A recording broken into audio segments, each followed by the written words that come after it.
Welcome, ladies, to the Real Estate InvestHER Show, providing inspiration, strategies, and insight to empower women investors to live balanced and financially free lives. Now, here are your co-hosts, Liz and Andresa.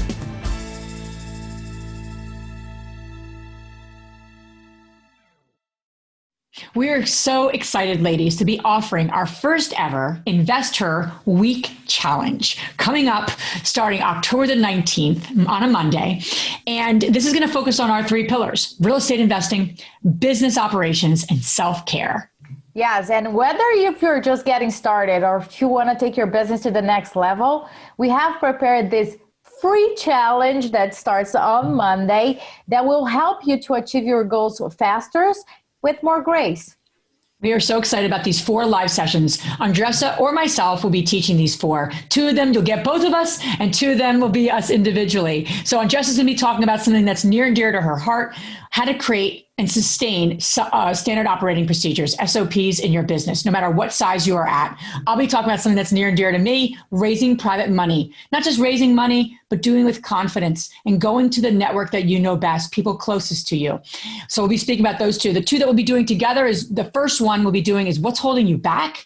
And you'll be getting really clear, not just superficial stuff, but really clear on what is holding you back to getting to that next level. And then the 4th session we're going to wrap up is, how do you put yourself first? Really first, and do that in a way that has grace and has a kind of, really has that deep sense of appreciation for yourself. So those are the 4 live sessions you'll be getting during the week. And each session, what's really cool about this, each training session will give you a challenge. Because obviously this is a challenge week, right? This is not a live webinar training sessions. This is a challenge week. So we're going to be giving you a challenge. And it's going to be uncomfortable, and you're going to have something to do after every single one of these live sessions. I think that's what we're most excited about. Exactly. So go to the realestateinvestor.com/InvestHER Week Challenge and sign up. As I said, it's a free challenge that we are offering to all our community that starts on October 19th. And the last day, on October 25th, we have a special surprise just for you guys that are participating, and you cannot miss this. So go there, sign up today, and we'll see you there. Welcome back, ladies. This is Liz. And this is Andresa. Welcome back to the Real Estate InvestHER Show, where we interview some amazing rock star women week to week to share their tips, strategies, secret sauce, right, to living a financially free and balanced life. But today we have a what, Andresa? A MINISODE. It's like a shot of espresso. A little shot of espresso or a shot of whatever you want, but it's a quick little dose of some sort of important topic, whether it has to do with our real estate investing business or something that relates right to our balance and our really fulfilling out our mission. So this week, I'm going to be talking about how to analyze a market. And, I'm not overall a technical person, which, some people know. Andresa certainly knows. She knows when I'm talking about something technical. I just have a different demeanor because it's something I don't enjoy. However, I'm going to share today a little bit about the kind of like the big picture of analyzing a market, which I am very passionate about. And quite honestly, I do know a lot about, because we do invest in a variety of markets. So I want to share kind of like, there's a lot of detail, and then I have a really helpful website to share with all of you. So stay tuned here. Number one, though, I just want to share as we get into this topic is that so many times people are so focused on the property, right? They're like, I got this deal and I love this property. And then you start asking them questions about jobs, employment, crime, everything that has to do with the market itself. And they can't answer those questions. They can only answer the questions about the property. And I think when you get going in this kind of business, you put the property over the market. And then as you continue in this business and grow a portfolio, you put the market over the property. You can't change the market. You can change the property, right, Andresa? Oh, yes, absolutely. So I just wanted to make that a point, because I think that's a concept that some people, especially if you're new, or even if you're scaling your business, something to keep in mind. So number one question, I have kind of 3 points to share with you today. Number one is, what is your investing strategy? Now you're saying, why are you even asking me about that before we get into market analysis? That has a lot to do with what market you're going to invest in. Because some markets are very cash flow friendly and some are more into the appreciation. So you got to start to know, what is your investing strategy? What are your goals with investing? Then you start to then unravel what markets maybe are going to fulfill those goals. Okay. Again, not what most people think. They think about, I'll just analyze this market. Well, is that going to even yield the goals you're looking for? If you're looking for cash flow, that's not every market. So for example, we often talk about the different classes of neighborhoods or different classes of markets. All right. Typically, and I'm not going to get into how to define each of the class of the market, class neighborhoods. I want you to do your own research. It's that you could get it on Bigger Pockets. But typically class A, which has to do with new construction, right? The highest priced properties, typically, they're more appreciation markets. Okay. That's an appreciation play. Not going to do well with cash flow necessarily, unless you get a steal of a deal, which would be awesome. But that'll be awesome. That'll be awesome. So Godspeed if that happens, and tell us about the deal, because maybe we'll partner with you. But typically it's an appreciation play. The cash flow markets, from an analysis perspective, has to do more with the B, the C, and D. And again, I'm not going to get into all the slices and dices of what makes up those four classes of neighborhoods and classes of properties. Do your own research, but that's something to really get a clarity on, because it has a lot to do with, where am I going to get appreciation? Where am I going to get cash flow? Price of property, age of property, and crime, and all those sort of things that quite honestly have to do with all of our neighborhoods. So again, I'm not going to teach on that necessarily, but I do want to make sure you know, are you in a cash flow or are you in an appreciation market? Okay, so you got that figured out. You got your investing strategy figured out. Awesome. Most people don't even do those two things. The next thing is then the local market analysis. And I want to give you basically 4 really important areas to look at when you're analyzing a market. First one that most people don't even think about is supply and demand. Right? We think about what makes this world tick as a capitalist society. It's all about supply and demand, right? I mean, we're in a market right now, my neighborhood, where you cannot keep a market in this property for more than a day. And they have multiple offers. It's a supply and demand problem. When I go around my neighborhood, how many for sale signs I see? 1, 2, right? It's a supply and demand thing. So you got to understand that when you're looking at a market. Do you want to invest in a neighborhood that literally has 10 homes and 9 of them are for sale? I don't know. It depends on what your goals are. It depends on what you're headed, but that would make me a little nervous. You're looking to buy all of them? Unless you're looking to buy all of them. I like your thinking, Andresa. I like your thinking. So again, supply and demand. Look at population growth. Look at new construction. I love those areas that are not the hottest markets, but the areas that are on the sub-hot markets, and there's a lot of things happening. Good sign. Because if they're putting money in there, there's a new coffee shop going in there, something's happening. Again, supply and demand, just keep that in mind. Second thing, jobs. Is there job growth? What's the unemployment? Are companies headquartered there? Are companies that are headquartered leaving? Are they coming? Are there plans for some of them coming? If companies are literally fleeing that market, again, that's where people are going to get jobs. So again, I am not a market analysis. Like if you said, Liz, what do you do amazingly? I'm not like, I'm this market analysis guru. I'm not, but I do, it's common sense, right? So you have to think about common sense, even just from a peripheral, big vision of what, as you're analyzing a market.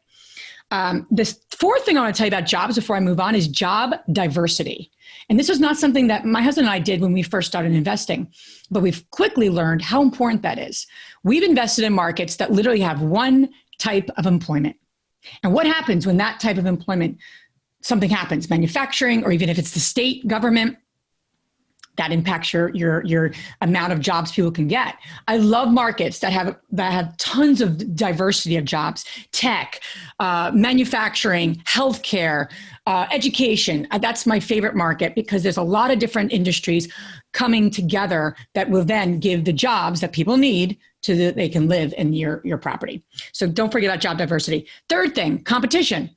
You got to know competition. As you're analyzing a market, you got to know which buildings are your competition. I don't care if it's a duplex. I don't care if it's a 100 unit. You got to know your competition. You got to know what rents they're providing. You got to know amenities. All those things play into as you're analyzing a market from a global perspective. Okay, so you got the supply and demand, you got jobs, you got competition. Last piece, and what this is usually what most people think about when they analyze markets, is really, I call it class of neighborhoods, right? The A, B, C, and D concept I was sharing earlier. What are the crime rates? What are the schools?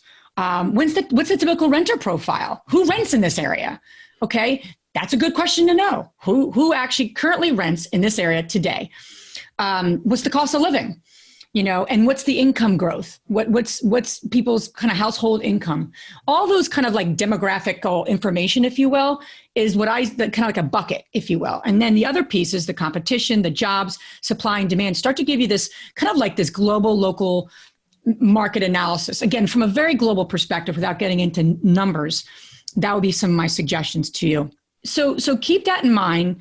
What is your investing strategy before you start to look at a market? I don't care what kind of jobs they have. If you don't know what your investing strategy is, if it's more cash flow and appreciation, and what type of neighborhood you want to invest in. There's no right and wrong, good or bad, but you got to know that before you jump into analyzing job growth and analyzing, crime and all those sort of things. I also just want to make a mention of a couple things. One quick thing, actually, because I have like a minute. Knowing the overall economic landscape is also critical. So as you do your local market analysis, obviously, if I'm going to analyze a city in Kentucky, I want to analyze what's happening in Kentucky and that region. And obviously, I want to know what's going on in the U.S. globally. Globally, the U.S., the state, and then obviously my kind of focused neighborhood. That is helpful to know what the general landscape is happening. Again, it may be consistent with what's happening locally, it might be different, but it's still helpful to know, be mindful of. And then the last thing just to share with you is risk tolerance. Depending on where your risk tolerance will then guide you to what kind of areas you want to invest in. Some people who are more risk takers are going to take a shot on an area that might be a little more, crime. Because for whatever reason, that's what they're drawn to do. Other people are like, I'm not a risk taker. I need bread and butter, and I'm going to look in Class A environments because of X, Y, and Z. But again, knowing your own goals and your own style and your own risk tolerance will help guide you overall. So a good resource is a free resource. It's city-data.com, and it's really helpful because you can get a ton of information on neighborhoods, schools, demographics. Those sort of things. And there's a ton out there, but that's a free one that you could start with. So again, it's just city-data.com, and they could start kind of getting you into how do I analyze the city and, what looks good to me? And again, does it align with your goals? That'll be the last thing. And that's what I got for today. Oof. That's a lot of good stuff. So you guys might be thinking, oh my gosh, that's a lot, right? And I'm telling you, it might be right now, but what Liz is saying to you is going to save you a lot of time in the future. You should not even be going inside a property if you don't know everything that she just said.